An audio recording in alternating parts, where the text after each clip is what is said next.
इसमें चंपत राय ने तो बहुत सारे जवाब दिए एसआईटी को, लेकिन अनिल मिश्रा क्योंकि पहले तो थे नहीं, वो अपनी आँख का इलाज कराने चले गए थे जैसे ही मामला शुरू हुआ, फिर आए तो उन्होंने बहुत कोऑपरेट नहीं किया।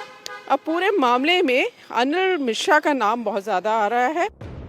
पहले दिन अनिल मिश्रा और गोपाल राव से पूछताछ हुई। इस दौरान चंपत राय ट्रस्ट के ऑफिस में ही रहे। आज उनसे भी पूछताछ हो सकती है। इंडिया टीवी को मिली अहम जानकारी के मुताबिक एसआईटी जब पहली बार राम मंदिर गई थी, उस दौरान 5 दिनों में अनिल मिश्रा ने एसआईटी के सवालों का ठीक से जवाब नहीं दिया। पहले राउंड में एसआईटी ने 5 दिन तक अयोध्या में पूछताछ की। जिन 150 लोगों से पूछताछ हुई, उनमें से ज्यादातर लोगों ने चंपत राय, अनिल मिश्रा और गोपाल राव के नाम लिए।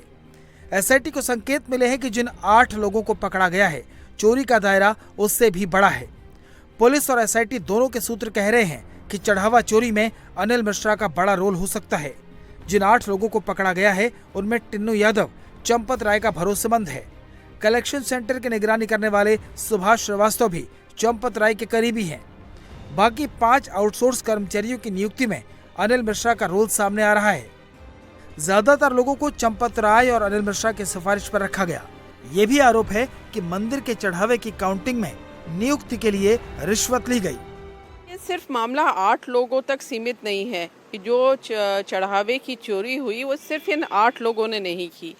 दूसरी चीज़, ये जो 8 लोग पकड़े गए हैं, ये 45 दिन की सीसीटीवी फुटेज के आधार पे पकड़े गए हैं कि उसमें वो दिखे हैं ये 8 कि ये चोरी कर रहे थे। लेकिन 45 दिन का सिर्फ मामला नहीं है, और मामला है। और ये भी कहा जा रहा है कि जो मंदिर है उसमें जिस तरह से लोगों को रखा गया, सिफारिशी लोगों को रखा गया। अब आप देखेंगे पूरी, अब लिस्ट देखेंगे जो लोग पकड़े गए हैं, इसमें आप 5 लोगों को देखेंगे तो वो सब सिफारिश पे रखे गए हैं डॉक्टर अनिल मिश्रा या चंपत राय के। ये आरोप लग रहे हैं कि जो 5 रखे गए सिफारिश पे, उनसे रिश्वत ली गई। तो जब एसआईटी ने जब 150 लोगों से पूछताछ की और 150 लोगों में से ज़्यादातर लोगों ने चंपत राय, डॉक्टर अनिल मिश्रा और गोपाल राव का नाम लिया।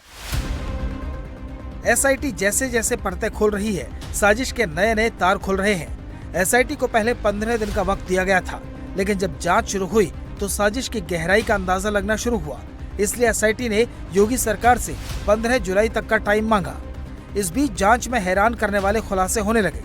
इंडिया टीवी ने आपको बताया कि चोरी का सिलसिला महाकुंभ के समय से बढ़ने के संकेत मिले हैं। उस दौरान इतना चढ़ावा आया कि नोट गिनने वालों की कमी पड़ गई। इसलिए भारी तादाद में रुपया पैसा बोरों में भर दिया गया।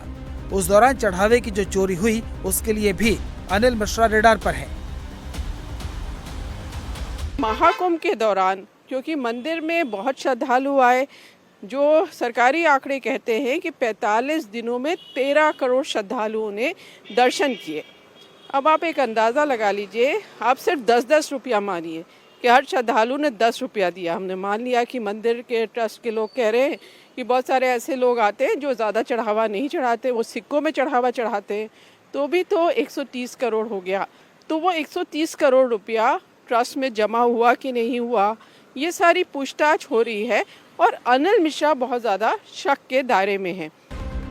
सवाल गोपाल राव को लेकर भी उठ रहे हैं। निर्मोही अखाड़े के महंत और राम मंदिर ट्रस्ट के ट्रस्टी दिनेंद्र दास जी ने गोपाल राव पर मनमानी करने और सदस्यों को एक दूसरे के खिलाफ भड़काने का आरोप लगाया है। पूरी गलती गोपाल का ही है, गोपाल ही उलझा रहे सबको। गोपाल जी ऐसे बन गए कि वहाँ जाके सबको उलझा देते हैं। ये जो सबकी बुराई करके हमेशा उलझाने का प्रयास करते हैं। किसने? ये गोपाल जी जी। ये उत्तर प्रदेश है ना जी। उत्तर प्रदेश में हमारे ट्रस्टी राम की परंपरा मान रहे हैं। जी जी। गोपाल जी राम की परंपरा भी नहीं मानते। वो तो हम कहे देखे कि आरती में जो घंटा बजाया जाता है वो भी इधर उधर कर दिए हैं। जो वैष्णव संप्रदाय की परंपरा है उसको भी अलग कर दिए हैं। जी जी। जहाँ राम राम विराजमान है, पूजा उनकी परंपरा को बनाए रखना जरूरी है ना। जी जी। तो गोपाल जी वो परंपरा भी नहीं मान रहे हैं। गोपाल बाहर के है ना, वो राजनीति करा रहे हैं। जी जी जी। उनको स्वाभिमान आगे सब बड़े हो जाए। एसआईटी लगातार जांच का दायरा बढ़ा रही है। आज की जांच में कुछ और परतें खुल सकती हैं, कुछ नए किरदार सामने आ सकते हैं।